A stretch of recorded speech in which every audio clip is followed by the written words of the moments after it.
What's up, everyone? Welcome to the Tell Me More podcast presented by Major League Success.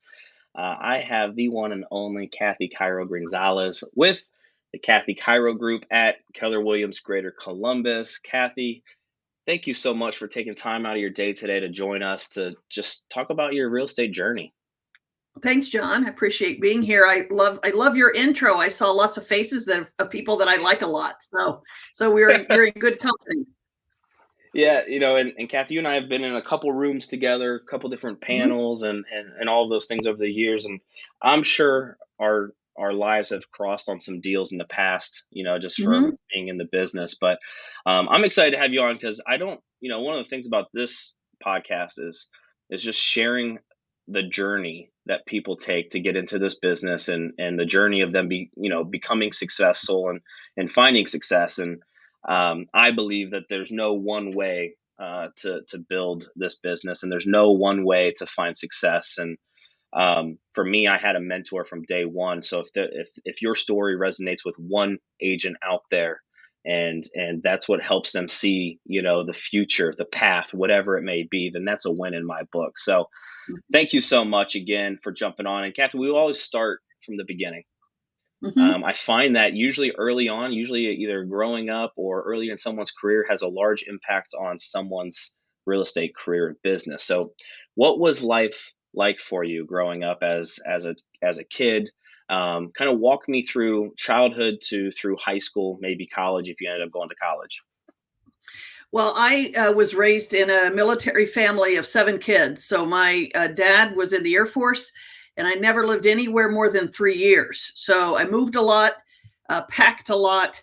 And as it relates to my real estate career, when you do that, you learn the mechanics of moving. And in the process, while we often had military moves, so realtors were not involved, as I got older, realtors were involved, and I saw good ones and I knew bad ones. And even as a young adult, being a teenager, I saw the frustrations of my parents at times, and then I saw also the smooth road that could be made by a very good realtor. So I went to 5 elementary schools, 2 junior highs, and 3 high schools, and so finally landed my longest stint anywhere upon leaving the Air Force was in Virginia Beach, Virginia, where I had a radio television career, and then moved to Columbus, continuing that radio and television career. But I had more moves by the time I was 30 than most people do in a lifetime. Do you I went to 3 different schools, so not as crazy as you, but I had another agent on his podcast just got posted, Ryan Bowman. He's actually Mhm. from the Akron, Canton, Kent area, and he moved 7 times. And in that conversation with him, I was like, as even though it sucked back then as kids to always have to start Mhm. over, I'm sure it has helped you as it probably did him and probably me get used to new situations, meeting new people, meeting new Absolutely. kids, Right. you know. I always say that when I was 25 years old, people would ask me where I was from. And I don't even know how to answer that question. I mean, do you mean where I was born, where I lived last, where I lived the longest? But I'll tell you what it does for you, John. You are always the new kid. I mean, you're Yeah. always the new one. So you are the one that has to start the conversations, get into the group, be the joiner to get involved. And so it either will really kill you or it'll make you the mayor of any city you go to. And so in that sense, it made me, and I credit my mother in this. My mother's the one that hauled 7 kids around all this. There was never a move that was a hardship. It was always an adventure. And so, Sure. so it does mold your personality in that respect. And then also, it's a great conversation starter. I've probably never sat on the plane or next to anyone where they talk about someplace they've been or lived that I haven't either lived in, been through, flown over, or visited. And so it does add to a well-rounded career. And I'll tell you a story about this. Early on in my career, I had a couple from Turkey, and he was a professor at Ohio State. This was in the days where we still put them in your car and drove them around. And I said to them, I lived in Turkey when I was in the second and third grade. My dad was in Ankara, and it just made their day. I said, in fact, I know the Turkish national anthem, which I said, Ankara, Ankara, Güzel Ankara. And I'm telling you, they're clients for life. I mean, just the fact that at the age of 50 something, I could sing the Turkish national anthem because I went to second grade in Ankara. So again, it's amazing what you can pull out of your hat when you've had a childhood like that. Yeah. No, I mean, like for me, I grew up just south of Youngstown in a small town, and then my high school years, I moved up east of Cleveland on Lake Erie, and anytime I see a 330 area code, I'm like, oh, where are Right. you from? And it's always like, oh, Northeast Ohio. I'm like, yeah, but what part? Because Yes. there's What everyone. street? So, yeah, yeah, like what part? I'm curious, Kathy. What was the favorite? I guess the most interesting place that you did live in. Well, it was actually, boy, it was where I ended up. Well, two things. I went my two of my 4 years in high school were in Southern California, and I still have very close friends there through Facebook and social media that I stay in touch with. And then my final move before coming to Ohio was in Virginia Beach, Virginia, and I'm still a water beach person. In fact, when I moved to Ohio, I was all excited when someone told me that Wyandotte Lake was around the corner because I thought it was a lake. And so anyway, I am a water person, and so Virginia Beach is still. It still has a fondness in my heart just because of access to the ocean and Yeah. again have great friends still there. Yeah, I grew up going to Virginia Beach. My stepdad's from Richmond. His mom was in just south of Richmond, and then for a hot second there, for at least 4 or 5 years, my parents lived in Windsor, Virginia. I think Okay, it's off of know what exactly where it 460 or is. something. Yeah. Yeah, So yeah. very familiar with Virginia Beach in that area. So Kathy, after high school, you mentioned that you ended up doing radio television. What was that? Mhm. Did you go to college for that, or did you just kind of right after I school did, dive I into did that? and didn't. I did. I have never graduated from college. I went to 2 years at East Texas State University, which is now part of Texas A&M. Again, that's anyone who has a military background knows that you don't have a state of residence. It's whatever your mom and dad declare is their state of residence. So even though I had never lived there except being born there, that's where I had to go to college to get in-state fees. And so I went to East Texas State University. I had a real desire to do journalism and radio and television.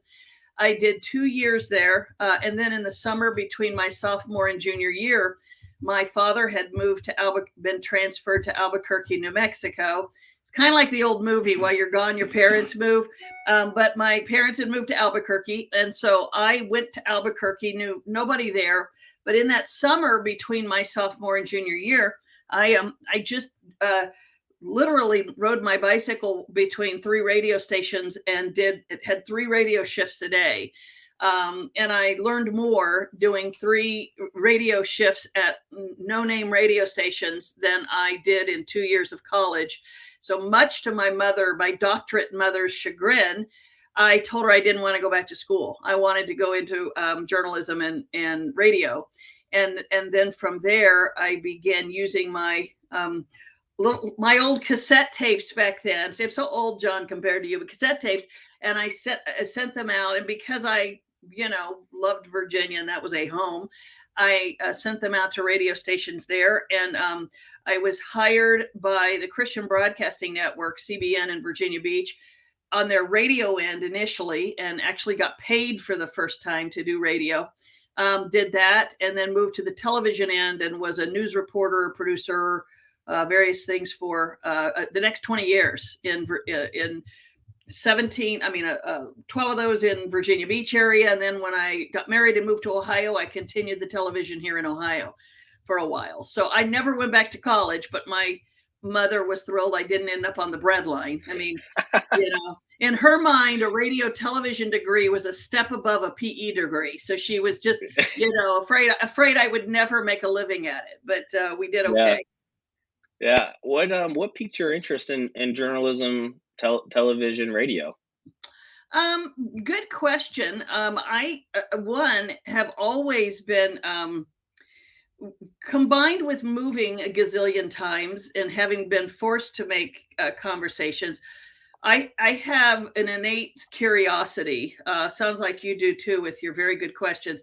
Innate curiosity about the people and why they do what they do.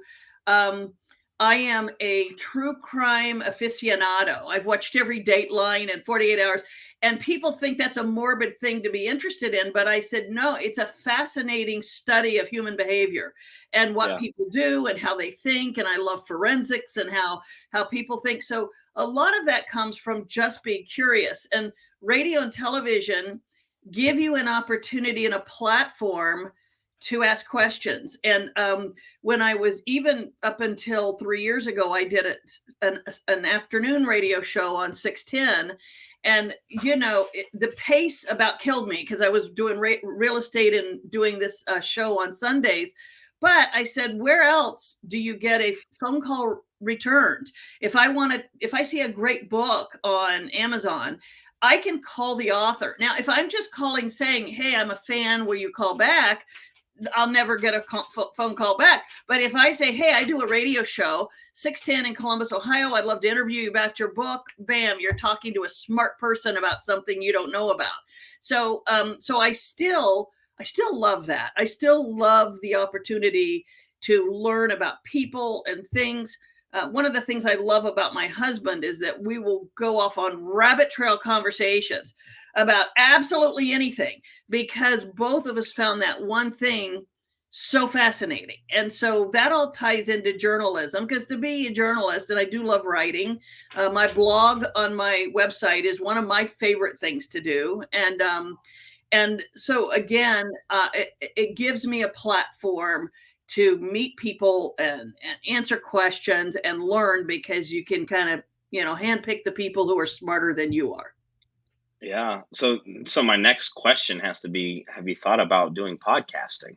I do and did. When I get asked that all the time, and in fact, I do radio advertising right now, and the radio Yeah. station that I advertise on came to me about 6 months ago, and they said, Kathy, we are we've built a podcast studio in our radio station, and we're trying to launch it as another income stream. And look, we'll give you a great deal in producing podcasts if you'll just, come to a podcast. And Jon, I say this with great respect to you, because you are one of the reasons I didn't do it, I came that close to signing that contract. And then I thought to them, what do I have to say that anyone else isn't already? Yeah. Like, it's like saying, why don't you write a book? Well, if someone has already done it better, or someone's already written what I'm thinking so much more articulately than I can, why try to duplicate the effort? So actually, my retirement dream is to do a podcast, but it likely will have nothing to do with real estate. In other words, I'll find my sandbox somewhere else and go where I think it's a road less trod, where you can do it. Yeah. But yeah, that's always sort of in the back of my head is I just love the medium. I love the medium of radio/podcast. And nothing gets me more excited than a really good podcast done very well. And so I do have I'm a big fan of them, just not ready yet to jump into that pool. Yeah, no, I love podcasts and listen to them every single day. And one of the things I watched recently was a docu-series on Rupert Murdoch. Yep. And a lot of times people say, as a real estate agent, we're marketers that happen to sell real estate. But after watching, his life and his story and what he built, really, as a real estate agent in today's world, we almost need to become that media company that happens to focus on real estate Right. news, and everything else that comes to it. So, that's kind of been a little mind shift for me at the end of 2022 and 2023, which is why this podcast, I got tired of hearing, top sales agent this, top that, top this, top whatever. And I wanted to share the journey, right? Because the majority of us, we don't start in real estate right out of high school or college. I Right. did, but the majority, it's second career, fourth career, fifth career, whatever. And our failure rate's so high. So I wanted to show people that it didn't matter where you came from, it didn't matter what you focused on. If you just stay consistent and showed up, and you heard other people's stories, that the success would come, right? And you So know what, John? The audience loves a story. I always and again, one of the things that I do, and it's so right on with what you've said in terms of marketing. Nobody cares that I think I'm the greatest, or I'm honest, or I have integrity. They care about that when they're working with me, but what draws them to me is the story. So when I try to interview my clients after I've done a thing with them, and I don't ask them to tell everyone how great I am. I ask for their story. What brought you to this closing table? Well, I went through a divorce, or my kids off to college. I really realized that, we were living in a house that was too big, and boy, it was so hard to get rid of that stuff. And so, because the audience, I'm like an afterthought. The audience is drawn in because they relate to that story. But by me being the one that casts the net to draw them in, then they become my clients. So people are far more interested in stories than they are yeah, necessarily a resume of accomplishments. yeah. No, I love it. Kathy, what ended up making you make that switch from radio to television into real estate? Kind of lead me up to your decision to get into the business. Well, it was by accident and never meant to be permanent. I mean, I had moved here. I had three children in 5 years, and the television gig at that time required 1 week of travel out of the month. So I left on a Monday, came back on a Friday. I managed that with 1 kid, 2 kids, 3 kids. I said, I'm out. I can't, you can only post-it note the house so much, before you leave. And so at the time, my son, who's now 32, was 5 years old, starting going into kindergarten. We owned a home in Reynoldsburg, and I wanted him to go to school in Gahanna. So, as I've told you, I moved a lot. So I thought to myself, you know what? I looked into it, and I figured out that I could get a real estate license back then for a couple $1,000s. And I figured out that if all I did was sell the home in Reynoldsburg and buy a home in Gahanna, I had tripled my investment at least. So that, honest to God, was my total intent. That's all I was going to do, because I was enjoying television, and I was, and I was working with my employer to kind of change some things about the travel schedule and all of that. And at that time, my employer, gratefully, was way above the curve. I worked from home. This was in the late Mm, 90s. Yeah, late 90s, before anyone did it, before there was internet, before there were cell phones. I worked from home, and so I had sort of a good balance. I had 3 weeks at home and then a 1 week on the road. So we were trying to tweak that to allow me to continue that schedule. Well, I did that. I sold my home, we bought another. But John, I laugh about it now because I thought it was because I was such a good realtor. I didn't realize that I jumped in the water literally the year and the month that interest rates dropped below 8% for the first time in 30 years. So all of a sudden I said, this is the easiest money I ever made. I mean, I just held open houses and shook hands, and this was in the era when it was much more people to people contact. And all of the sudden I was saying, kind of the light turned on, and I said, I could make 4 times as much money doing this as I do in television, and never leave home. So I joke about it now, 25 years in. I was always going to quit in 6 months. I was always going to say, I'm going to do this for 6 months, then I'm going to get out. And all of a sudden, I ended up getting laid off from the television job, which was a welcome and whole different story. But all of a sudden, that was it. I was selling real estate, and from the beginning doing fairly well at it. And so just started a 25-year journey, which, by the way, and I say this to you, I think with technology and social media and everything else, it is much harder today to get into this business than what it was in 1996. you think it would be easier because of the tools available. I Yeah. so admire the generation behind me that's making this gig work with all the tools you have, because to me, all social media did and all the internet did was separate you from real people. And back in the day when I was doing it, people had to meet you. They had to shake your hand. They had to come to your open house to get to know you. And I think it's much more difficult today than it was back in when I got in the business. That's an interesting perspective. I've never really thought about that as far as it created more distance. I think access has been probably a little bit easier, but it honestly, like you Yeah, said, created more distance from the face to face, which is ultimately what we need to do. As real estate right. agents, we can't sell over the phone. We don't sell over the phone, right? We actually have to No, get face to face and it's shake still hands. sales. So, Yeah. I said in my my Hondros classes back in 1996 with a young guy who was coming out of the locksmith business, and he was becoming a realtor. And I remember every day he would come to class. And again, this was the burgeoning of the internet. This was when .coms were coming, and he had already gotten his own website, and he was talking about how he was buying this domain name, and it was all about technology. And I remember being so intimidated, thinking, boy, I didn't even have a cell phone. I'd never done an email. And I remember being so intimidated, thinking, oh, this guy is just going to blow me out of the water because he's so far ahead. That guy lasted 4 years in the business, because in the end, you have to be able to establish trust in 30 seconds on the phone talking to someone. mhm, I don't care what whiz bang tools you have, even in 2023, it's still, someone has to look at you and say, I trust Jon Harp that I'm going to invest $250,000 to $500,000 and he knows what he's doing. And you simply yeah, can't do that with a phone. You simply can't do that with an exchanged email here or there. right. No, spot on.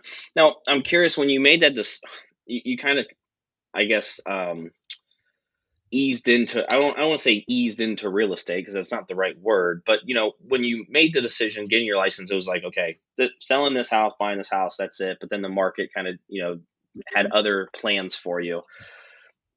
Did you have doubters? Did you have supporters? Because a lot of times, like I said, agents are coming from a different career where it's security, W two, salary, whatever, to full blown, 100% commission based. And so I'm curious, did you have a lot of doubters? Did you have supporters to help kind of guide you through that path of getting into this business when you kind of said, "Hey, this is a little bit more than what I was expecting, and it's kind of working." Um, yes and no. One, I was very new to Columbus. I had only lived in Columbus at that point for a few years, so I didn't have a wide circle of people who knew me or knew my background. Um, but the opposite is true. Everybody I told that I was becoming $1 million, I mean, a realtor said, "I can make $1 million." Because when you already have a background of communication and sort of public relations, and you're out there, it was sort of an assumption. Oh yeah, you'll do good in sales. You'll do great. So from the outside, no, I had only cheerleaders. I doubted it. I really thought, Mm, and for many years I was the sole income of my family. I really thought, can I jump off of this diving board and will there be water in the pool? Or did I just luck out that the first few transactions worked? Did I just happen to trip on some good clients? And also, John, back then I had nothing to compare it to. I was with Coldwell Banker when I started. I was their rookie of the year, the first year I was in business, and I was shocked. I thought, I don't feel like I did anything. I had nothing to compare it to as to, was this good? Was it bad? I just knew that day to day, as I began looking at the income potential, and I liked it. Okay, I mean, it was fairly, to me, at that point, the recession was another story, but at that point, it was pretty easy to do the sure. work.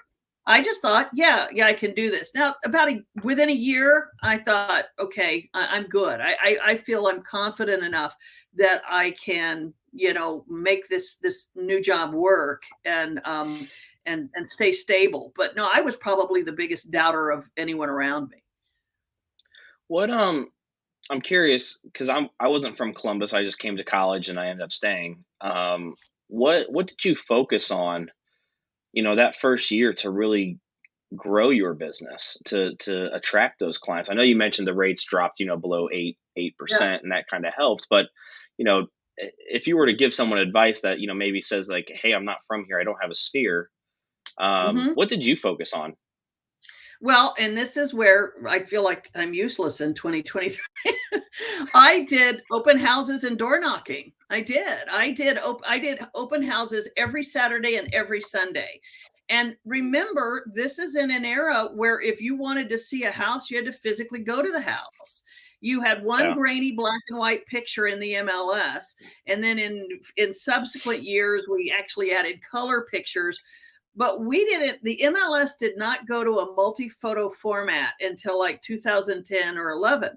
So back then you carried around the big thick MLS books, and if somebody wanted to see a house, the best way to do that was to open houses. And we didn't have, I sound like a grandmother saying this, but these days the buyers can go to an open house and be better informed than the realtor. They've already looked at sales around the neighborhood.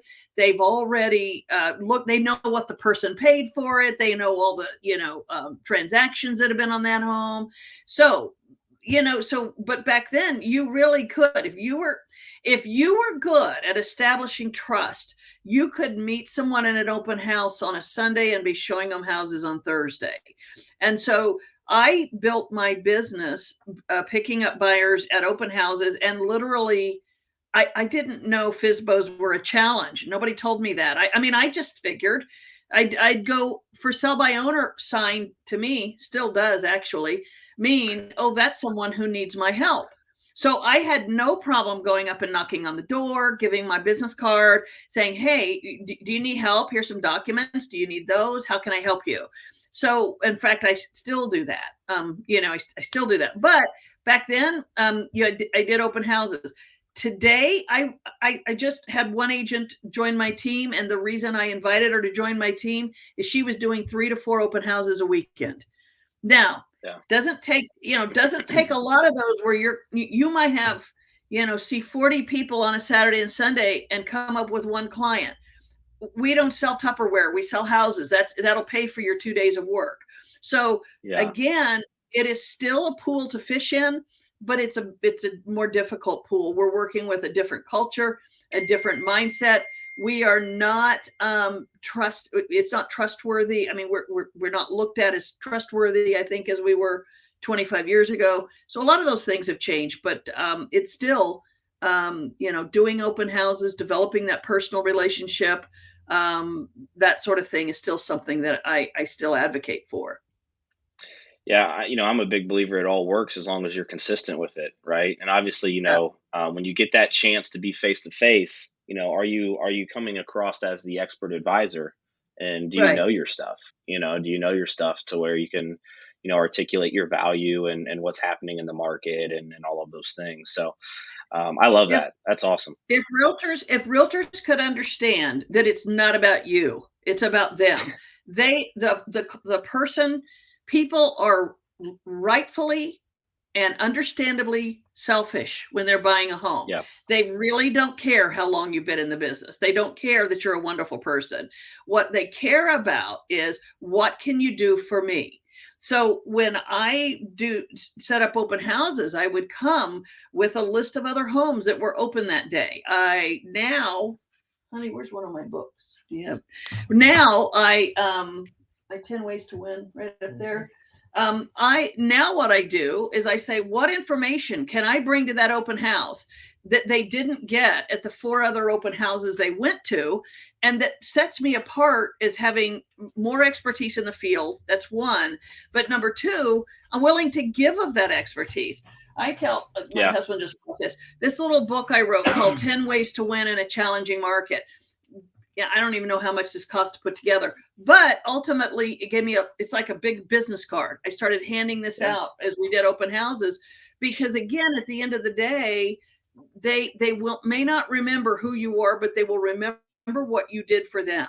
And that's where you stand out as an agent, is that your level of service and is beyond. And the attitude of that service should be, look, I don't care if you ever use me as your realtor, but I will tell you, I want you to do it the right way. I want you to get what you want. And so here is this helpful guide I can give you.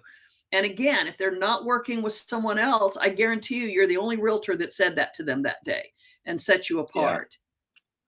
Yeah, I mean, you're spot on. You said separating yourselves, right? It's differentiation. How are you different from the competition, and what's your competitive advantage, right? Like that book for you is your competitive advantage, Yeah. and you're not necessarily afraid to educate a client or a potential client on what they Or, need to be know. or What do they someone need to else. be aware of? Yeah, or someone Right. else's client.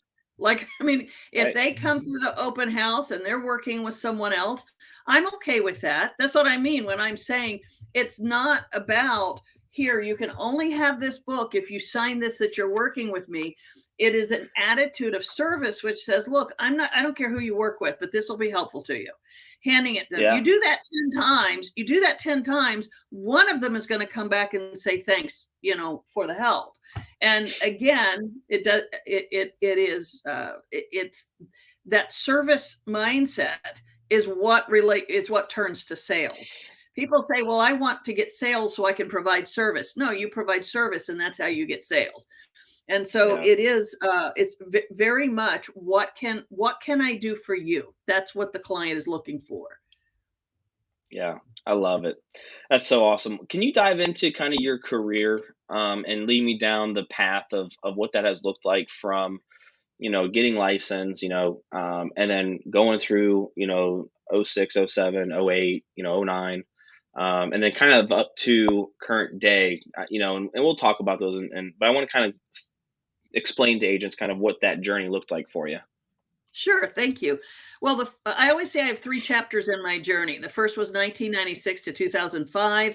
That's where I was a solo agent. I started with Coldwell Banker. I went to HER during that period, got some good mentoring, good training, really was doing enough volume that I was really learning the business, and it was a pretty good market. We thought it was a great market only until the last 10 years got better, but it was a great market, and it was a good income, and I was building a good database, good client base. But again, I was a solo agent, just doing my thing. I worked very, very hard. I mean, there's nothing around that. I had 3 young children. I was doing a lot of work at 9 p.m. to 1 a.m. in the morning was when I was working on sending out letters, email. When we had email, began doing emails, doing things like that. So it was a 7-day a week, still is many times, but it was 7 days a week doing that. And then then when the recession hit, boy, that was a sucker punch. I mean, nobody saw that coming. Many of us as independent contractors had built lives and budgets based on all these good years. And all of a sudden, I joke, although it was not funny. I still have PTSD about it, but people would introduce me. They'd say, "Oh, this is Kathy Chiero. She's one of the top agents in the city." And I would say that means I'm leading the ranks of the unemployed, because during the recession, when you had 33,000 homes on the market, and we back then you had 15 homes for every buyer, and even as a listing agent, all that meant was that I was carrying a lot of product on the shelf that nobody wanted. And Right. and there were many times as a realtor that I even had to sit and think of, okay, I may have to foreclose on my own home, or going to a restaurant and a realtor is now a waiter, which I absolutely respect. I mean, everybody had to do what they had to do, but it was a Right. very ugly time. And only if our ranks of realtors during that period went from 8,000 down to about 4,000 because of people getting out of the business. And even of those 4,000s, the survival rate was rough. I used to say the water was up to my nose. We were dog paddling to stay alive, and made it through. But it was a scary times, very hard time to be a realtor. That's where you learned the counseling end of, talking to homeowners, talking them off cliffs. That's where I honed my pricing skills of really learning, that it was all about price, still is all about price, and pricing them right, number one. And number two, walking away from listings if the people couldn't price them right. I remember a homeowner calling me and asking me to list their home. John, I had gotten into the habit of if I wouldn't even go to a listing appointment until I looked up their home, looked how much they owed on it, and made sure they could sell it. So this homeowner called me. I said, Mrs. Smith, I'm sorry, but I've looked up your neighborhood. I've looked up, you've told me how much you owe on it, and your home is upside down. You can't sell it. And she goes, but my neighbor down the street, they're selling it, and I know they owe as much as I do, and all this. And I remember telling her, I said, look, go to your front door, look 3 houses down. Who's listing the home? So she goes, oh, it's so-and-so. I said, well, call them. I said, because they're obviously willing to put a home on the market that won't sell. I said, I'm not. And so I really had to learn that all business is not good business, and not to be distracted by things that are not going to be profitable in the end. And so I remember one of my managers at the time came to me. I think I was with HER, maybe Remax at that period. And one of them came to me and said, Kathy, your list to sell ratio is higher than anyone. We want you to teach a class. And I said, Dan, it'll be a very short class, because the answer is, if they can't sell it, I don't list it. I mean, that's kind of it. You can't price it to sell, I'm not listing it. So everything I list sells. And so, again, and that's a hard lesson. Even today, when I'm working with newer agents, they feel like if they're busy, they've got business. And I've had to say, no, if your client can't do these things, all you're doing is burning gas. You're not making money. And so that recession taught me that, is to really narrow my focus to those clients who could afford to sell their homes, and who could afford and were reasonable in buying homes. And then moving from there, and between 2012 and 13, because really the recession went from 05 to 12. We always hear about 8, 9, and 10, but it was really 05 to 12 was where we were really struggling. And then coming into 2013, I have no idea what happened, but it was like a light switch turned on. And all of the sudden, I remember getting my first multiple offer on a home in Hilliard, and I just stared at it. I didn't know what to do with it. I had to sit and, call Peg at the Division of Real Estate and what's legal and what can we do, because it was this new animal. We all got pretty good at it by the end. Yeah. But it is every market teaches you something new, and every market requires an adjustment of a mindset in order to stay successful. I was going to ask you, during those different seasons of your career, did you pivot the way that you conducted business, or how you focused on business? I did. And that's something, John, that for me was probably more instinctual than learning. It was really sitting down and saying, okay, how do we do this differently? One of the things that I did during that period, and I continue to do today, is I began lead generating through the seminar-based model, where I started holding seminars. I used to do home buyer seminars every month. I mean, throughout the year, I just take Columbus and do a circle around Columbus and do seminars in every library around the city.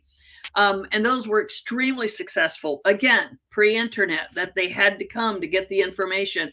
And so when we went into the recession, I started shifting that education to the seller end, of understanding what the market was doing to the value of your home, understanding the factors that caused that to happen.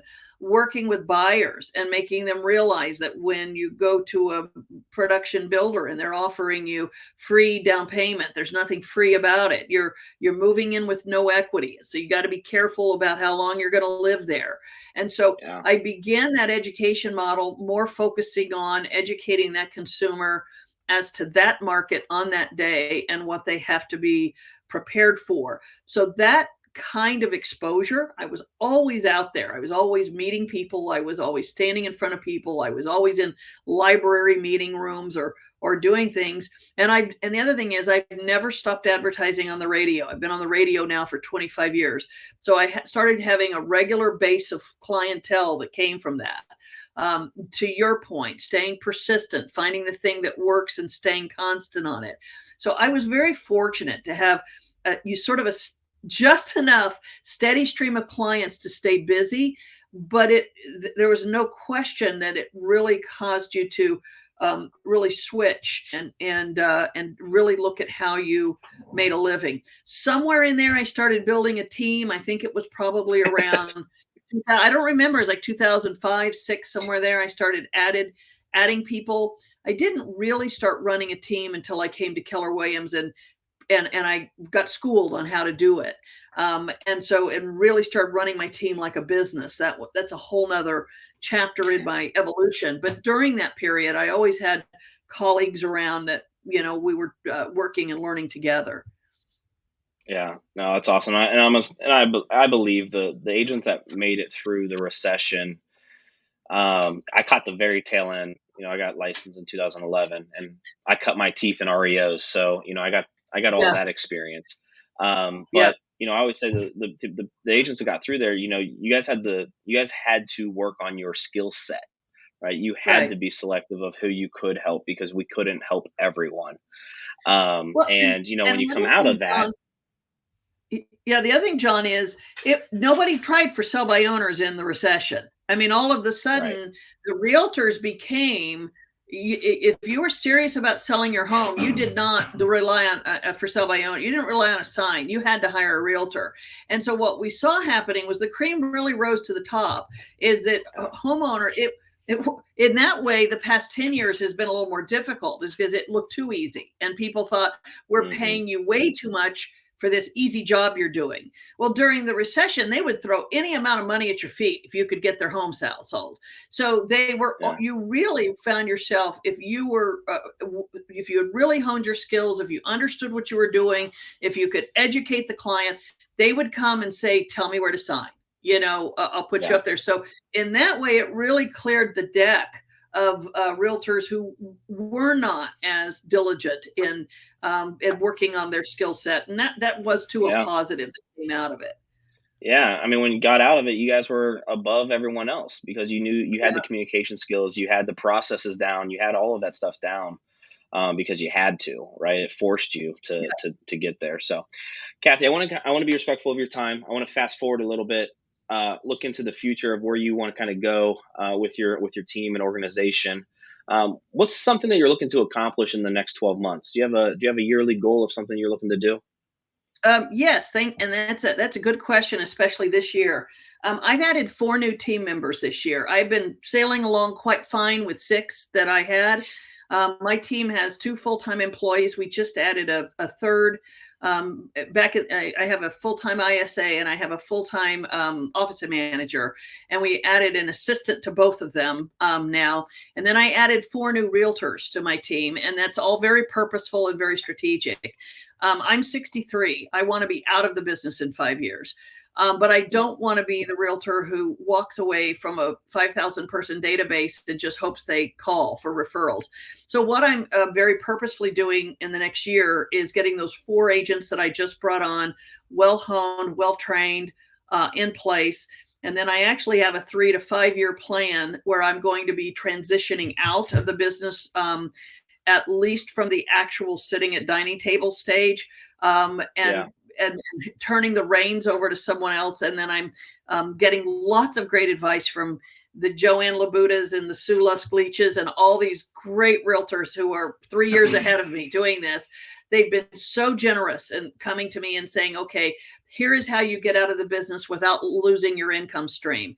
And so, I'm tentatively walking through that. But this year, particularly, is a real building year to make a solid foundation of agents that will continue working under the Kathy Chiero model, so that I have a passive income stream in years to come. So that is my goal. So what I do is really, and they're all your age, John. So a lot of it is a lot of them are educating me and having, teaching me about the use of social media, the use of mentors, the use of networking, all of these things that I shrug my shoulders at, but they are showing me the value in it for them. So my job really as a leader is to get up every day and say, okay, how can I make you better as an agent? How can I look at you? You come to me. And so we've started having quarterly meetings one-on-one with each of them. And I say to them, okay, if this is your playground, what tool do you need to do this better? And how can I give you that tool? Or if, another seminar I do is called Hops and Homes, and we have it at a brewery and we invite buyers, and my agents do that all by themselves. They all sit up there and do the class. And so, do you want to do 3 this year instead of 2? In other words, what can I do to fill your pipeline? And let me now be the cheerleader, the facilitator, and you guys start taking the work. That's one thing. And then we have meetings where I look at the whole umbrella of my brand and say, okay, guys, who wants to take what? Who wants to be in charge of Downsize Columbus? Who wants to be, that's a whole nother story of an LLC, the Downsize Columbus brand.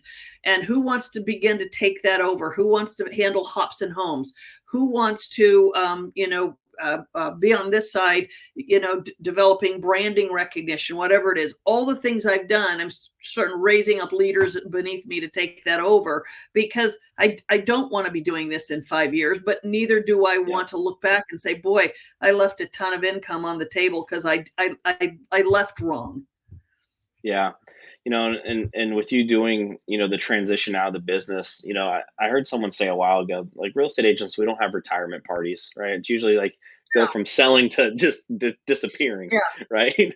And, with you being able to go through that transition, and like, for me, like, Ryan's been out of production really for 6-7 years. And, you're now showing agents that path, right? Of how do you go from having a job to actually having a business that you can step away from, and it still runs, and it doesn't need you. And I think that's where a lot of agents struggle with, is they feel like they have to be in it, in order for it to go. And that's not necessarily the case.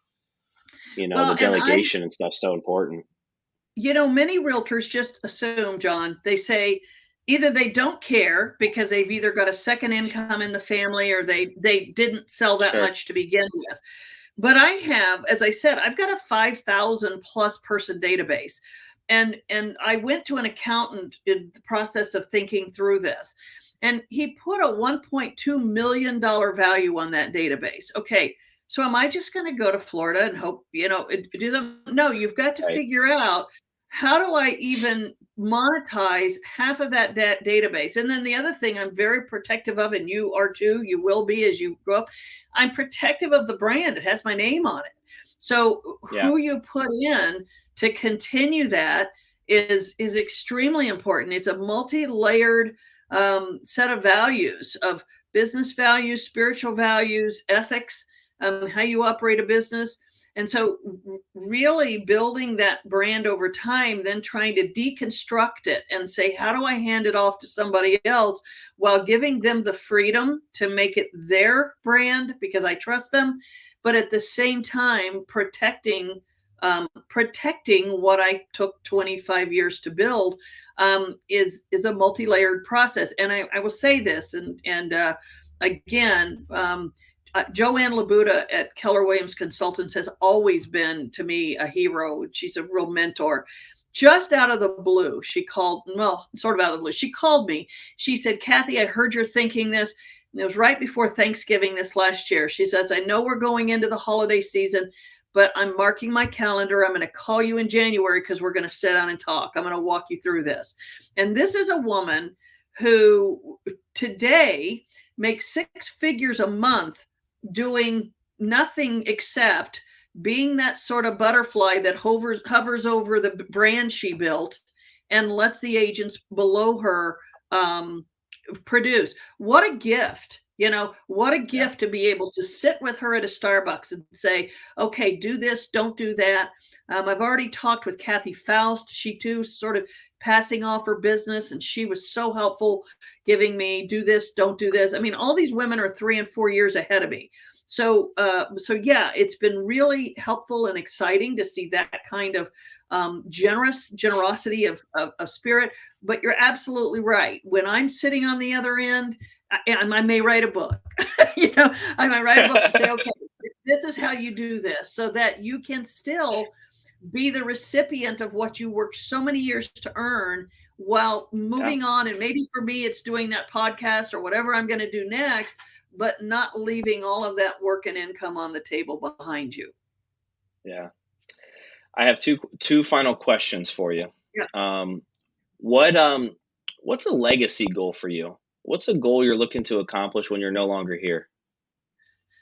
My legacy is that at my funeral, people will come forward and tell my children what I gave them. And that comes in a lot of forms. One is the giving of education, being able to say, Kathy taught me this. I'm a real letter writer. Kathy wrote me a letter at a time when I needed to hear something. And I'm a real financial giver. My accountant tells me every year I'm going to get audited. Because my Christian background, my biblical principles taught me years ago to give generously, to give openly, to give without expectation of return. So my legacy would be that I have 3 adult kids who would be the recipient of my honors at my funeral, that people would come up to them and say, I want you to know this is what your mother gave to me, in whatever form that is. Because honestly, John, what else is there? I mean, what else is there to leave behind except that very hopefully lives that were changed because you had the opportunity to touch that life. And to me, that is the absolute pinnacle of legacy I would like to leave. So good. So good. Kathy, last question for you. If you could give the audience one piece of advice that you wish you had when you first got into the business, or that you talk to, agents now, whether it's new agents or just agents trying to find their way, what would that piece of advice be? Be willing to take risks. If you've got a gut sense of something that will work, there's nobody in this business. If you are a realtor who's just started out and you can name in your head the names of the top agents you see around them, I guarantee you, if Jon Harp put them on his podcast, you would hear that somewhere along the way they took a risk. They did something that someone told them wouldn't work. I can tell you that I'm next month doing my 25th annual home seller seminar, and I was told by the top agents in the city it would never work. And I've made millions of dollars off that seminar. Downsize Columbus, huge financial risk. I now make well into 6 figures every year off of that seminar. Again, now, and so we think because we are independent contractors that we are entrepreneurs, and it's 2 different things. Independent contractor means you're out there making a living. An entrepreneur is willing to take risks. So if you have a gut sense that something works, then take the step to take that risk and do it. If you lose money, you lose money. I mean, I've also lost 6 figures doing ideas that didn't work or not doing them right. But at the end of the day, if you're not willing to take a risk, you're going to be the cattle in the field, and you may make a pretty good living, but you're not going to be that leader. You're not going to be the one that other agents are looking at saying, how can I emulate that? You got to know your gut, know what you're good at, take a risk. Kathy, you got me fired up now. Well, John, I'll tell you what, your podcast, you took a risk. This isn't easy. Yeah. It's time consuming. It took work to know how to do it. Took work to know how to do it right, how to build an audience. I mean, you took a risk doing that. Will anybody listen? I don't know, but do you care? No, you took a risk because you knew it was something you could do well. And that's, Yeah. again, that's what separates the great agents from the ones who are just in the field. And here's the thing too, I think that you hit on a lot throughout your journey. It's without expectations, right? Like Right, for me, it's that I don't have expectations around this yet. We'll see what right. happens in 5 years. We'll see what happens in 10 years. Yeah. So, but Kathy, thank you so much for your time, and I want to be respectful of it, and I appreciate you just coming on and sharing your journey. Everyone that's been watching, Kathy's phone number has been at the bottom of the screen. So if you guys are thinking about buying, selling, investing, in the Central Ohio area, please hit her up. If you're a real estate agent or professional and you have some questions or you resonate with her story, Mhm. give her a call. I'm sure she'll pick up the phone and answer some questions for you. But Kathy, 100%. those that are listening in, what's the best way for them to connect with you? Cell phone, text, or voice at 614-218-1010. Great phone number, easy to remember, 218-1010. And then also my website is ourohiohome.com. So you can always, track me down that way. Make sure you guys reach out to her. Kathy, again, thank you so much. If I can do anything for you, if I can pay you back, please let me know. I'm here to help you any way I can. You're the best, John. I appreciate it. Thank you. I'll talk to you soon. All righty. Bye-bye.